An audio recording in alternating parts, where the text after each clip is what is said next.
If you like the video, make sure to like, subscribe, and comment. For more videos like this. What is the creepiest thing that has ever happened to you?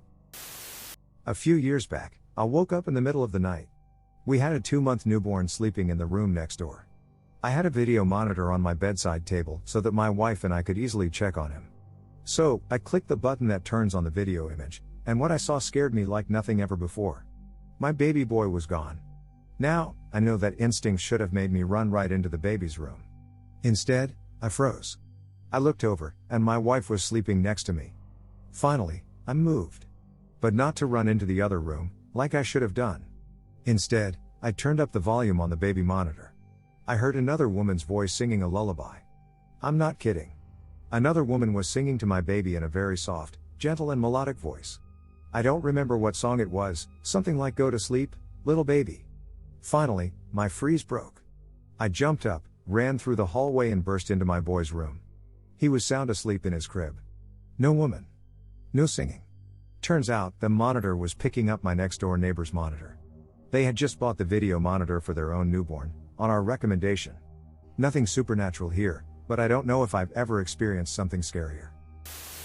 When I was 13, I used to sneak out of my house and walk around the forest near home as a means of rebelling against my parents who thought our neighborhood was really dangerous, which it wasn't. I got to the edge of the forest at probably 12:30 to 1 and I immediately noticed a really tall lanky man walking around the perimeter, but I know it would have been impossible for him to see me from where I was. Anyway, I watched him walk off till I couldn't see him anymore and made for the forest path, which is lit up by really dim orange overhead lights. Started walking and singing bubblegum in a dish when I saw the same dude from before like 30 feet away standing under the light. Total movie shit, couldn't see his face really or anything. We both just stood there for a second and he said in a super calm voice, "I never asked for much." I turned around and started to run and looked back and he was stepping into the trees. True story, cliches and all. A couple years ago I went on a multi-day trek through the mountains with a friend. It was late in the season on a trail that wasn't too popular. After the first 2 hours we didn't see another person for 2 days until we came out the other side. Exactly halfway, which was the farthest from civilization, we were sharing a tent and were chatting about the trip so far. Then about 20 feet from the tent a wolf howled so loud I jumped right out of my skin. I never got an adrenaline rush so badly in my life. It definitely hurt us as we were laughing and talking pretty loudly. Just when I was wondering why it would howl and how maybe it was calling or warning others, I heard another off in the distance. Then another. Sounded like 6 of them getting closer, then just howling around our tent for literally hours. After a couple hours of me clutching a knife against my chest, I heard their howling get farther and more faint until I finally fell asleep. Easily the second most terrifying night I've ever spent in the woods. Walking home from 7 to 11 in San Diego, guy parks across street and starts walking behind me asking me incoherent questions. I apologize, I'm new here, keep walking. Guy slaps beer out of my hands, puts one arm under my right armpit, uses the right boob as a kind of handle and the other between my legs and gropes the lady zone and starts dragging me into bushes. I'm awkward and in shock, so I start forcefully scolding him, "Sir, no, sir, no." Not loudly enough until I realize he's successfully kidnapping me and likely for nefarious purposes. I yell louder, "No." Thankfully an off-duty cop was jogging and came running at the guy who dropped me, grabbed my purse, ran, then dropped it and kept running. They found him a few months later. I testified and he went to federal prison. I think he's out as of last year. So I'm like the biggest skeptic in the world about paranormal stuff. My sister on the other hand isn't. She swore to me that something was haunting her or the house or something. Everything she said I made excuses for, even if I was there while they happened. Things would move from one place to another when we weren't looking, TVs and radios would turn on and off by themselves, that kind of stuff. I have countless stories of those kind of things, some creepier than others, but again I tried to give explanations as to how they could happen. One day we were sitting in her room and all of a sudden my sister is in a visible amount of pain. This lasts for a couple of seconds and I asked her what was wrong. She was like, "I don't know," all of a sudden it just felt like my chest was on fire. She pulled down her shirt collar a little and there were 3 fresh scratches, still really red and inflamed, going down her neck and collarbone. I was sitting right next to her. There is no way she did it to herself, and they weren't old, so it's not like she could have done it to herself and then pulled this crazy stunt to do later. It was very creepy and I have yet to figure out an explanation for how it could have happened. This happened in the mid-60s. We lived on a dead-end gravel road without any street lights. It must have been summer because the front door was wide open with only the screen door closed. It was after dark and the whole family was in the living room watching TV.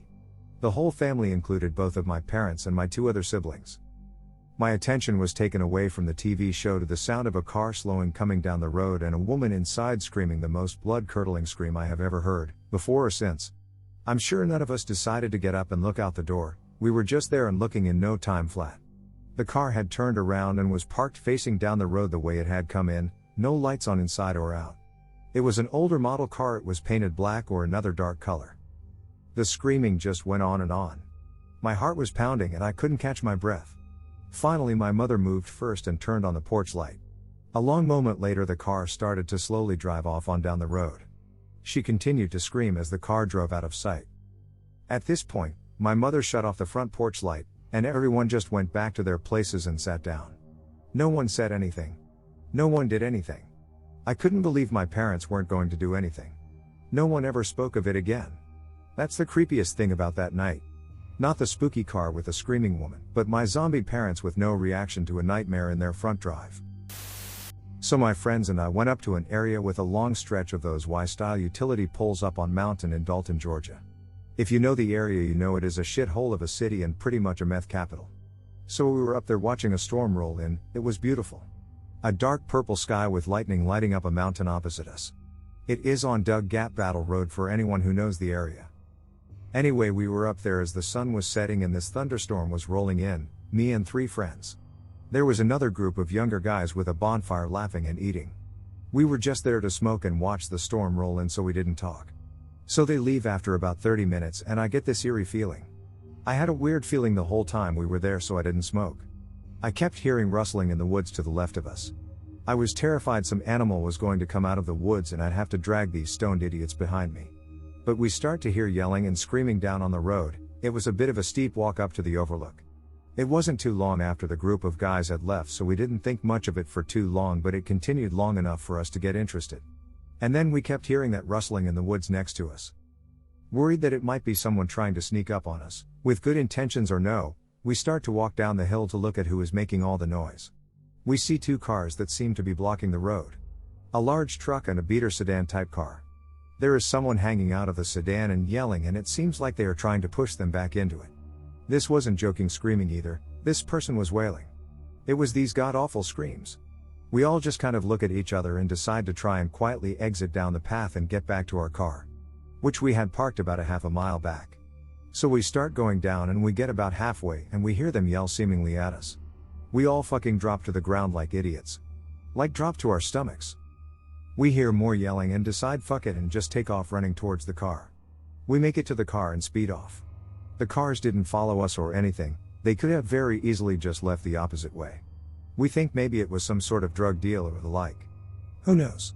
Wrong place, wrong time, I suppose. I still get chills when I think about what could have happened. Even if it could have been nothing. Still strange. On my 8th birthday I had some kids from the neighborhood stay the night. We all slept in the living room so we could stay up and watch movies. I woke up in the middle of the night to a sound I can only describe as a deep pulsing sound. I sat up and looked around and saw that everyone else was still sleeping. Then I saw a huge dark shadow standing behind the living room couch. I immediately put my head under the blanket out of pure fear. I knew the pulsing sound was coming from the giant human-shaped shadow and I had the feeling it was staring directly at me. Every few minutes or so I'd poke my head out from under the blankets only to see it standing there, pulsating. I felt like it wanted to harm me. The second time I looked at it I noticed it had long hair, like long enough to drag on the ground. I tried telling my mom about it the next morning. She brushed it off as a nightmare, but I've known to this very day that it wasn't. I'm 28 years old now and it still freaks me out to talk about it. My dad's previous house was really creepy.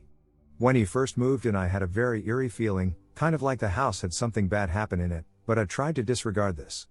Over the years I couldn't shake the feeling of unrest whenever I visited. One day Dad, myself and my sister were driving and Dad mentioned that the previous owners, Mom, father and son, were killed in a car accident. About 10 years ago, my sister and I were in the room downstairs where I slept in when I visited. We were just chatting, we didn't have the radio or TV on. My dad had gone out. Suddenly we heard this strange scratching noise coming from the wardrobe area. We ignored it and kept talking, but the scratching sound continued. It literally sounded like fingernails scratching on wood. My sister went over to the wardrobe to investigate and put her ear to the bottom where the scratching was coming from. She put her hand in the small space under, which was very narrow, and pulled out a picture of what appeared to be the family that used to live in the house. Still to this day we get shivers whenever we talk about it. A few years ago my family and I went on a road trip down to the States. When we visited Washington, D.C., we stayed in this rather old hotel for a few days. Anyways, since there was 5 of us, we stayed in a hotel room split into 2 sections, one with 2 double beds and another living room-esque room with a couch that pulled out into a cot. Since I tend to sleep fine pretty much anywhere and preferred having a room to myself, I took the cot. For the first 2 nights, everything was pretty normal. On the 3rd night, however, as I was getting ready for bed, I couldn't help but feel like I was being watched. I ignored the feeling, thinking that I was imagining it. I tend to wake up at random times in the middle of the night. Usually during these times I just glance at the clock and then go back to sleep. On the 3rd night I woke up around 2 a.m. and was thinking about boats. I was about to roll over and go back to sleep when the bed just started shaking. I kind of just laid there, looking around the room, rather dumbfounded. After a few minutes, I decided to do something about it. So I said, "Please stop." The shaking stopped after that. I went back to sleep okay, but for the next few days I couldn't stop thinking about it. We're all camping in the woods, so we decide to tell a scary story. My father starts. The story he told starts with a group of kids just like us, camping in a cabin just like our off the main dirt road. The kids were staying up way too late, so their parents tell them to go to bed. A few minutes later, after everyone is in bed, someone knocks at the door. A group of teenagers say they were in an accident and need help, so the parents let them in. Once the door is closed, the teens begin to murder everyone there. We were older at the time, so we thought the story was silly. We go to bed, and not more than 10 minutes go by before we hear a knock on the door. A group of teens took their father's new Jeep out for a joyride in the woods and asked if they could come in for the night. They wrapped it around a tree half a kilometer from our cabin. Mom was petrified by the coincidence, but Dad drove out to check the damage with the kids. He didn't want to let them in since my friends and I were there. Turns out they were telling the truth, so Dad drove then into town and then came back. Visiting a friend who lives in a community with a main road that leads back into the mountains and an abandoned mining town. I was parked with my friend on that road right at the point where it turned from a well-lit, regular suburban road into a dark, winding mountain road. There was a gate right behind our car and you could see the reflective sign illuminated from the brake lights of the car. We're talking and drinking coffee and generally not feeling too out of place or anything. We were parked under the last street light before darkness on a road perpendicular to that gate. Out of nowhere my friend looks in the rear view mirror and his eyes go wide. He slams on the gas and we speed off. He's breathing hard and obviously scared. I scream at him to tell me what the fuck happened and he says this. By chance he pressed the brake lights, which illuminated more of the dark surroundings than the normal running lights of the back of his car. This caused him to notice that when he glanced in the rear view mirror, a full-grown man in what he described as large boots and a dirty, dark, thick jacket and dirty pants and a full-on sprint towards our car, and so my friend sped out of there. There were always stories of what goes on down in that abandoned mining town. A lot of movies are filmed there, and people can visit the town and a ranger lives there. Some people say occult shit goes on there. People have been found murdered and robbed down along that road, and evidence of cult practices also happens every once in a while according to people who live there. When my friend was telling me what he saw, all I could think of was that guy grabbing us, robbing us and murdering us. Throwing our bodies in the thick foliage that covers so much of the area around the thin road. I looked over and my door was unlocked. When my kid was about 2.5 years old, he was a champion sleeper. Put him to bed, he was out pretty quick and would sleep through the night until morning. One weeknight, he wakes up around 11 p.m. crying about his grandmother, his dad's mom, saying he wants to call her. I tell him we can't call her because she's sleeping, just like he should be. It took a while and I had to let him stay in my bed, but I got him back to sleep by promising we would call her at 7 a.m. when we wake up for school.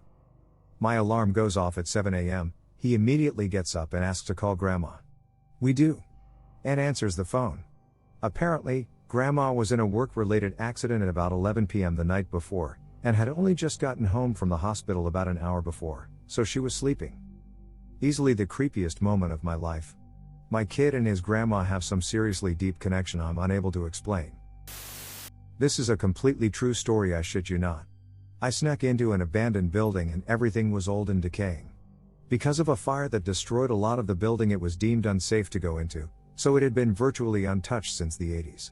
Everything was there, offices with framed family pictures, drawers with 25-year-old rotting snacks. Nothing had been disturbed, so we thought.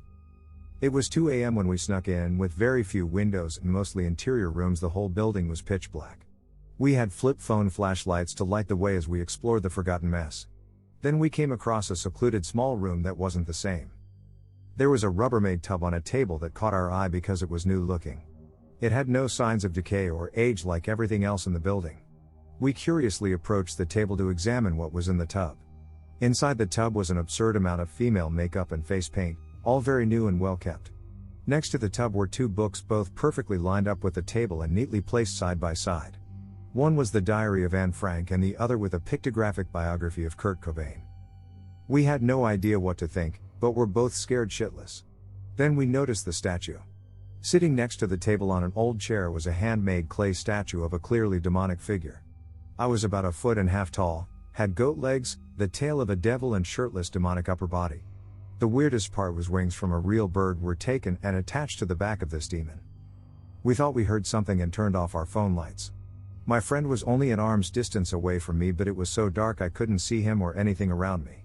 The only sensory input was the sound of our breath and a faint dripping of water from somewhere in the building. That was the most scared I have ever been in my life. We sat in the darkness for maybe 15 seconds without a word, just listening, and then we turned our lights back on and got out of there immediately. Nothing ever happened and we never went back, but it was the creepiest thing I have ever witnessed. Writing this, I realize how absurd it sounds, but this is 100% a true story. I used to have a shit job at a casino that got me working some pretty weird hours. Some days I would work a normal 9 to 5, others I would go in at 6 p.m. and not leave until 2 or 3 a.m. Not a big deal, except by that time in the morning, all the parking spaces around my apartment building would be taken, so I had to park a few blocks away and walk to get to my building. I would park, get my pepper spray and keys in hand, lock my car, and walk the block or 2 to my building. I never felt like was in any way unsafe until one night when I found a parking space across the street from my building that happened to be in front of a bar.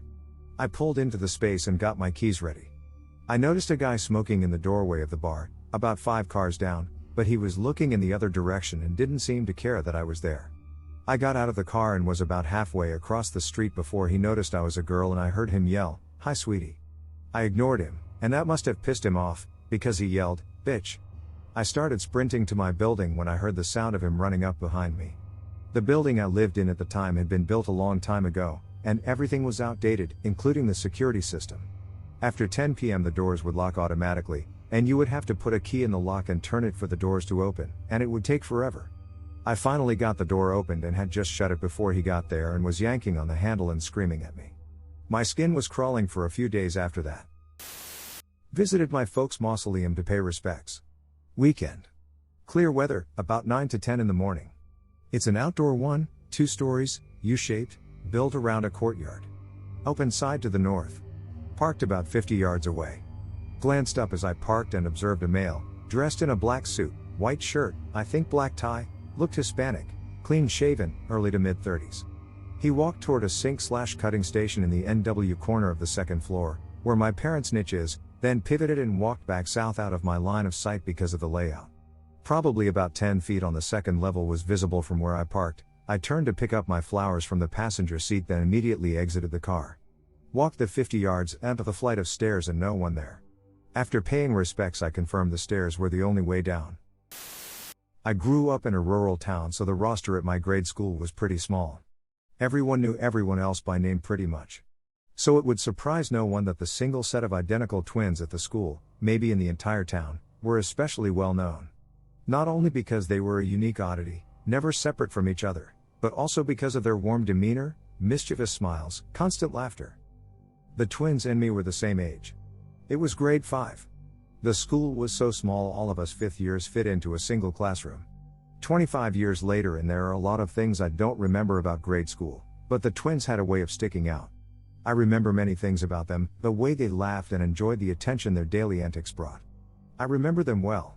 I saw them every day, including the day they were dead. I've tried to reconcile this over the years, but I simply can't. I remember seeing them. It was in the hallway on the way to the classroom. They were often roughhousing in the foyer, chasing one another up and down the halls until a frizzy-haired teacher could corral them into a corner and make them go to class. I saw this on that day, and thought nothing of it. It was normal. But the twins never showed up to the classroom that day. The teacher asked the class to be quiet for a moment. Her eyes were red, her hair even frizzier than normal. She didn't get impatient when the kids ignored her request, didn't raise her voice like she normally would. She just asked again, and again. Softly. Finally, we all seemed to realize something was going on. The twins had passed away as the way she chose to tell us children, sparing us the details. They were in heaven now, she said, and then asked everyone to bow their heads and pray for them. They're not dead. I just saw them. I could feel my face turning red as the words left my mouth. I believed it, but I hadn't meant to say it aloud. The teacher looked at me with a mix of pity and irritation. They were playing in the hallway. I don't know why I continued. The teacher said nothing, came over to me and took me by the arm. I remember how tightly she gripped me. Did she think I was intentionally making trouble? I'll never know. She dropped me off at the front office, and the next thing I remember, my mother was picking me up and taking me home. I told her what had transpired, and how the teacher must have been mistaken. But no, my mother confirmed the report. According to the police, the twins were found dead in a freezer that very morning. It was assumed they were just playing and somehow got locked inside, though the parents were still under investigation. Later it would come to light that the father had killed them both. But I still know what I saw that morning. Those twin boys running through the halls of our tiny school, filling it with laughter. I never saw them again. My buddies and I were walking home one night from another kid's house. It was Christmas break, early 90s in the burbs of Philly. About a foot of snow on the ground and the wind was pretty crazy. It was about a 20-minute walk through a neighborhood, and about 5 minutes in we started hearing what sounded like cats fighting. Odd, since there's no way any cats would be out in that weather. Not much we could do. We picked up the pace and the noise kept getting louder. It was definitely coming from behind the houses as we walked along the street. Really creeped us out as it was moving at about our speed and we couldn't see anything through the weather. The noise was definitely getting louder and more frequent as we went, almost like a mix between cats fighting and someone screaming. Really odd, creepy noise we never heard. At one point we came around a curve, saw my buddy's house and booked it. Pretty much dove into his front yard, through the garage door and slammed it behind us. Told his parents what happened and decided to make it an impromptu sleepover. Win-win, Super Mario Kart all night. Fast forward a few weeks later and boom, mountain lion attack makes the cover of the Daily Times, not from our neighborhood at all. Fired up my brand new Gateway 2000 and googled it on the Encarta Encyclopedia. It had a vid clip of a mountain lion and I got chills when it started belting out those same creepy screeches we heard that night. And that's the time we got stalked by a mountain lion. The hotel used to work in would close for Christmas Eve, Christmas Day and St. Stephen's Day, so there wouldn't be any staff working except one person to answer the phones and tell people to call back when the hotel was open. It was a 5-star resort way out in the countryside, and having a person answer the phone instead of an automated system just added a personal touch. So Christmas Eve comes and I'm working the 3 to 11 shift. I was just a 17-year-old, school-going part-timer, so all I was to do was answer the phones behind the desk in the lobby. The doors were locked, the lobby lights were out except for one or two behind the desk, and all I had for entertainment was my phone. It was winter, so it was starting to get dark really early, so by the time 9 p.m. hit, it was pitch black outside and I had very little light inside in this huge dark lobby. Then the lights all went out and a siren went off. It was loud. It was dark. I couldn't see anything. I couldn't hear anything except for this siren. I very nearly shat bricks. I barely managed to find the phones by touch and called my boss to ask what to. Turned out that the alarm was to let me know that the fridges in the kitchen had dipped below a certain level and stuff was in danger of defrosting. All I was to do was hit a button in the back office to turn the alarm off until someone could get up and fix it. And the lights? Power outage. Plain and simple. 2 years ago, I think, around June. I fucking didn't believe in paranormal crap before this and still am skeptical, but I know I didn't dream what happened in my house since I've had multiple witnesses. It started with the door of my bedroom closing, alone. Could be the wind or something, right? Except after a few times of this happening, over multiple days, I noticed that when it happened, the handle turned. The wind doesn't do that. This thing happened a few times when I was on Skype, on webcam, with a few friends. I would show them the door, and open it wide, then we would just talk until it decides to close, either violently or gently. After this, I started hearing things, like footsteps in my apartment. Then from time to time the light would go off, and on again. It's been 3 or 4 days since it started at this point. Then things started going crazy. One night I was talking with a friend on Skype, there were no door closing thing nor light going on and off, so I was pretty happy with this. Then my sofa, which is right beside the door, was pushed violently over at least a meter, while I was on it. No need to say I had a mini heart attack at this point. I searched the whole apartment but nope, there was no one beside me and the person I was talking to through Skype. Later the same night I saw something fall off the top of the door, through the webcam, since the door was behind me, and a loud bang when it hit the floor. I turned and ran to it to see what the fuck it was. Well, there was absolutely nothing. The door closing happened a few times again the day after and nothing since then. I was completely paranoid for a few weeks after this. I'm always wondering if someone broke into my house or something. I still don't like to think it was supernatural ghosts fucking with me. So this happened about 2 years ago, maybe 3. I was about 16 years old and it was summer. I hadn't gotten a job yet and my sleep schedule was nothing short of fucked. I didn't get any sleep for about 2 days and not by choice, so I told my family to just let me sleep through the next day hoping that I could try and get back on track. It was in the early hours of the morning that I finally fell asleep. I woke up late in the evening of the following day, right around the time the sun would set. Nobody was home. I got up, ate, and went to find something to do. Despite the time of day the sky should have been lighter than it was but there were dark clouds above. There was no rain, thunder, or lightning but it looked like a storm was on the way. I carried on my routine as normal, ignoring the sky, and went downstairs to play video games and sit with my cat. A bit later, sometime after 10 p.m. the power went out. My basement is particularly windowless and even then there was hardly any light coming from outside given the hour, so I went out upstairs to find a light or something to do. Right when I got upstairs I noticed something wrong. The sky wasn't like it should have been. The dark clouds had turned to a grayish-red color, the lightness of which should have illuminated the ground at least enough to see faint details on the floor, but the ground level was just as dark as one would expect in the middle of the night. Worried, and admittedly intrigued, I decided to go outside and have a look around. When I got outside things became stranger still as it was dead silent. Even at the time of night and with the power outage I should have been able to hear cars, people, or the wind at least, but no, it was completely dead silent. I remember walking down to the end of my driveway in the dark, and I remember the staleness of the air, and the temperature feeling like nothing. When I got to the end of my driveway I looked around and saw no one else outside. And in this brief moment of feeling as isolated as I did, in what felt like an alien world, I legitimately thought that I had died and that this was hell. Now of course, thinking clearly, I know that things were just weird because of the weather. The sky was dark because of a storm that just wasn't storming over top of me. This is why the power was out, and the sky was red because of how far north I live, so the sun never goes all the way down and just stays a distance below the horizon. But fuck was it one of the scariest things it ever experienced. A little late to the party but here's mine. I'm a freight train conductor. For the unaware we're the guys that deliver all the rail cars to industries and put trains together. Engineers are the drivers of the trains and stay on the engine while conductors are walking around. So I'm in one of our yards at about 3 a.m. putting a train together. My engineer is about half a mile away so I'm basically in this pitch black area walking tracks alone. I was checking my cars over while walking and just happened to hear extra steps being taken on the rocks so I stopped. They stopped. I turn around and don't see anything so I keep going. They start again. We see hobos now and then so I called out to whoever it is to watch out because the train is about to start moving. No one answers. As I'm radioing to my engineer to start pulling the train this cracked out crazy looking guy pops out on the other side of my train staring straight at me. I actually said holy shit over the radio. This motherfucker smelled horrible and I was at least 25 feet away from him. His eyes were fixated on me the whole time. I once again told him to watch himself.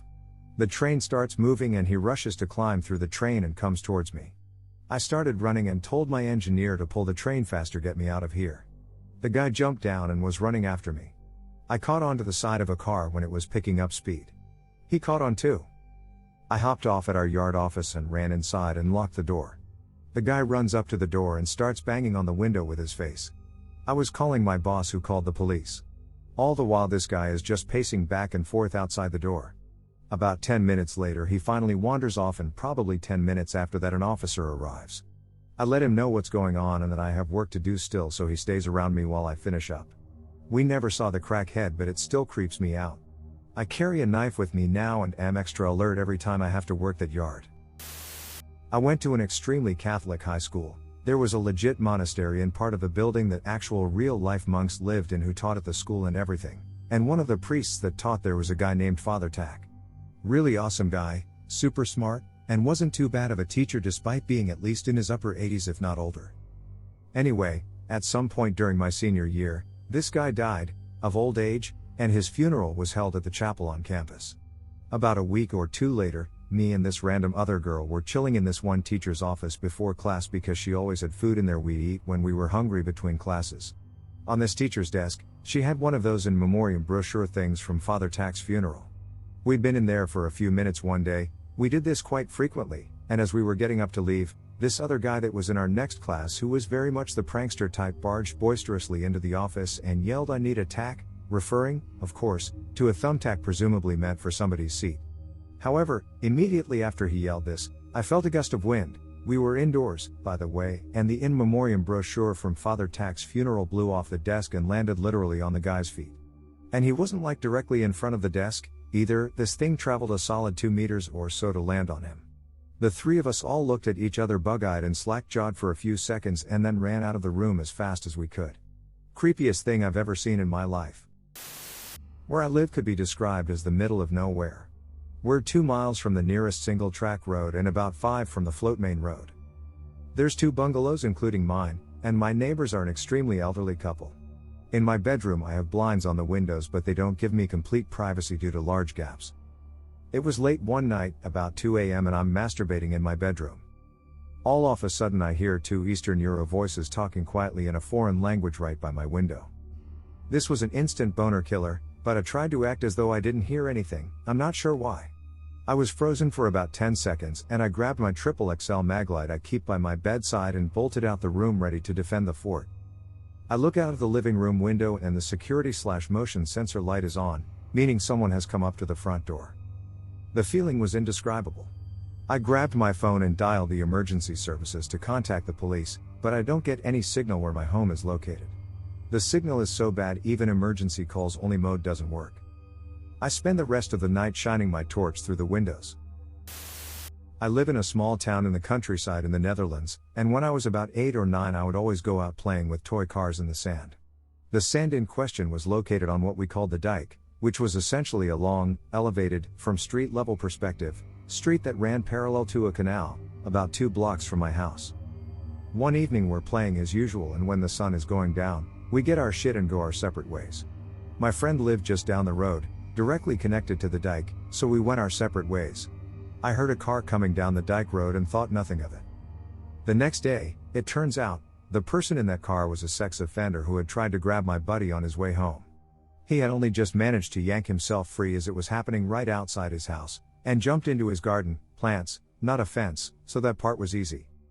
After that I wasn't allowed to play there anymore, but it always felt creepy how close things got for him, and how close I'd been to my own encounter, too.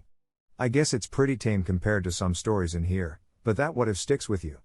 To start this story, it should be said I lived in a very small town before my recent move and I'm a young woman in my early 20s. This was back in September and I had actually just gone to get my license renewed from turning 21 the day this happened. That night, my phone was dead and I got a flat.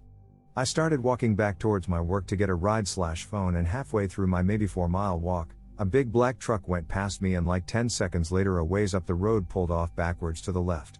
Immediately, I knew it was bad news bears, so I got my keys in between my fingers as a weapon. As I eventually approach the truck, I'm looking into it to my left trying to scope the situation out.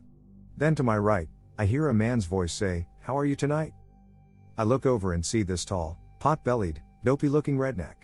He was obviously fucked up on something, my guess is pain pills because he didn't smell like alcohol and didn't have the look of a meth head. He was also naked from head to toe, not even a sock or shoe on his foot. Oh, and he was masturbating as he walked towards me. I said I was fine, just taking a walk. I refused to give him any information. My heart was racing, my adrenaline was pumping, my fight or flight was engaged and I chose manipulation, which is essentially mind fighting. I was in flats, flight was out of the question. He got closer to me and I said, "Don't touch me," he said, "I'm not going to hurt you," while simultaneously grabbing my breast, stupid dopey grin still on his up face, hand still jacking his. I punched at his stomach with my key hand and he laughed. He asked me if I saw anything I liked. I said, continuing to keep my voice as firm and calm and determined as possible. "No sir, I just want to go." His face contorted confusedly and he asked, "You want to go?" in a very angry tone. I said, "Absolutely."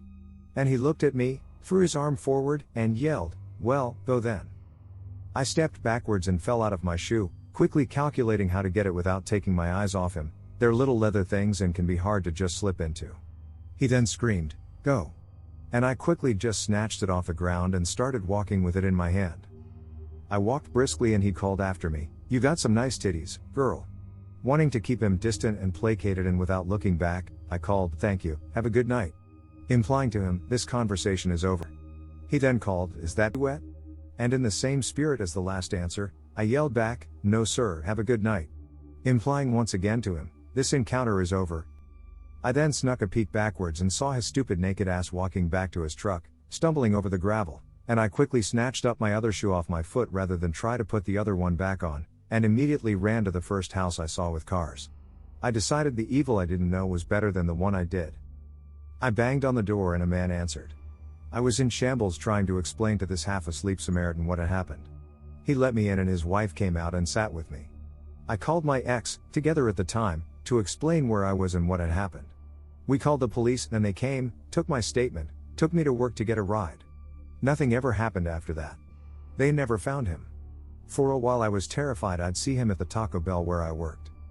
But that was hands down the creepiest thing that ever happened to me, because A, everything I just said, and B, it took me 15 minutes to walk to where he was parked. He waited that long.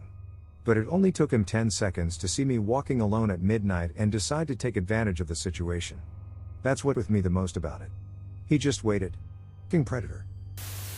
The creepiest thing to happen to me was an ongoing series of incidents that started after I had my first period at age 12. I started to wake up in the middle of the night with a bizarre tingling sensation between my legs like I had never felt before. The only way I could think to describe it is similar to the pins and needles of an arm falling asleep after you've been laying on it wrong, but not so painful. In my groggy state I'd look around, and there in the dark next to my bed was my father. I had never touched myself before, so it was a completely unfamiliar feeling to me and very confusing and upsetting. I told him to stop, but there were many nights when I'd awaken to that uncomfortable sensation and he was always there. Pretty soon, he started taking his perversion into the daytime. One morning he told me how an erection felt, hard, yet soft like silk. I played computer games often and this was the 90s, before laptops, tablets, and mobile phones were scattered throughout homes. We had one computer for the whole family, so my dad took advantage of this to accidentally leave some porn up for me to find. I just wanted to play some Duke Nukem 3D or chat on IRC, but first I had to get through gross images such as the woman with East Asian features, shoving a banana into her. Pretty soon, any time my dad and I were alone in the living room together, he'd ask if I wanted to watch porn with him on TV. I always said no, but he kept on asking. Some days, there were prying questions, with TMI follow-up. "Have you started masturbating yet?" "No," I said. I didn't even know what masturbation was other than it was some kind of gross word. His reply, "I started masturbating when I was 11 and your mom did when she was 13. Pretty soon, my dad convinced my mom that it was time to teach me how to drink responsibly by letting me have a glass of alcohol in the evening. Of course, this was really because I was staying up later and later at night. He just wanted me to fall asleep earlier so he could molest me sooner. At this point, you're probably wondering why I didn't tell someone. I finally had had enough, so I told my mom how he was coming into my room at night and doing weird things. My dad told her he was just going in there to adjust my blinds. I didn't have the words to accurately describe what he was doing to me in more convincing language. After that attempt fizzled out, I lost hope. I was a daddy's girl from a young age and always had a strained relationship with my mother. I remember I was only 6 years old when I told her to stop giving me goodnight kisses, because I didn't like her. It was incredibly difficult in the first place to find the courage to tell her about my dad's activities, and being so easily brushed off left me feeling very worthless. There was only one time when my father actually asked me to actively do something sexual for him, and I remember it like it was yesterday.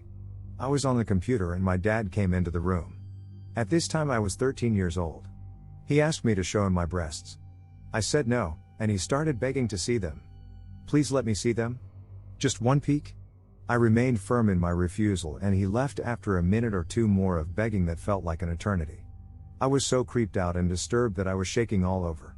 All in all, The abuse continued for over a year before I told another relative and he was reported to authorities. He served a short jail sentence and he got the counseling he so desperately needed, and I got the counseling I needed. He wasn't allowed to live with me after he got out of jail. In therapy, I learned that my grandfather was a real piece of work who did far worse things. It's no wonder I never really met him. This doesn't excuse my dad's behavior. If anything, I think he should have understood, more than anyone, just how dreadful the kind of family life is. He hasn't offended again in the 20 years since his jail/therapy, and we eventually repaired our relationship, but I wouldn't wish this on anyone. I'd much rather have had the find random porn in the woods sexual awakening. The final creepy incident of my saga was actually at the sheriff's office. I had to do the stereotypical "here's a teddy bear, now show us where he touched you on this bear." Then, the sheriff gave me the poor, tortured bear that I had just been forced to molest and told me to bring it home with me.